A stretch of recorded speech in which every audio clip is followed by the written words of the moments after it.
পাথরে লিখে দিয়ে গেলেই চীনা ভূখণ্ড হয়ে যায় না, অরুণাচলে দখলদারির অভিযোগ খারিজ রিজিজুর। গাজায় অবিলম্বে যুদ্ধবিরতি চায় ভারত, রিয়াধে বৈঠকে জানালেন বিদেশমন্ত্রী এস জয়শঙ্কর। এসপি বিধায়কের বাড়ির চিলে কোঠায় কিশোরীর ঝুলন্ত দেহ, পুলিশ বলছে আত্মহত্যা, কারণ অধরা।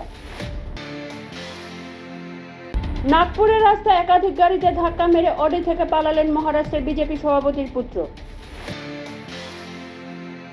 ফের নিগৃহীত জুনিয়র ডাক্তার, শিলতাহানির অভিযোগ হাসপাতালের লিফটে, রাঁচিতে গ্রেপ্তার অভিযুক্ত।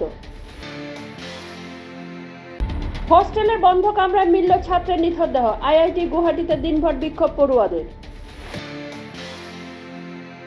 বেঙ্গালুরু ক্যাফে বিস্ফোরণে ধৃতদের লক্ষ্য ছিল বিজেপি কার্যালয়, টাকা পেতেন আইএস থেকে। ভারতে থাবা এমপক্সের, বিদেশ থেকে ফেরা যুবকের শরীরে মিলল ভাইরাস, আতঙ্কিত না হতে বলল কেন্দ্র। যুদ্ধ অভ্যাস 2024, পাক সীমান্ত ঘেঁষে রাজস্থানের থর মরুভূমিতে যৌথ সেনা মহড়ায় ভারত আমেরিকা। দলিত কিশোরীকে গণধর্ষণ, জাত তুলে গালিগালাজ, উত্তরপ্রদেশের ধৃত এক, ফেরার আরও এক অভিযুক্ত। বারাণসী যাওয়ার পথে বিকল মালগাড়ির ইঞ্জিন এসে টেনে নিয়ে গেল বন্দে ভারত এক্সপ্রেসকে। আরজি করের ফরেনসিক রিপোর্ট নিয়েও রয়েছে প্রশ্ন, সুপ্রিম কোর্টের কাছে সন্দেহ প্রকাশ করল সিবিআই। আবার মহারাষ্ট্র, 13 বছরের কিশোরীকে বাড়ি থেকে ডেকে নিয়ে ধর্ষণ, শেষে পাথর মেরে খুন।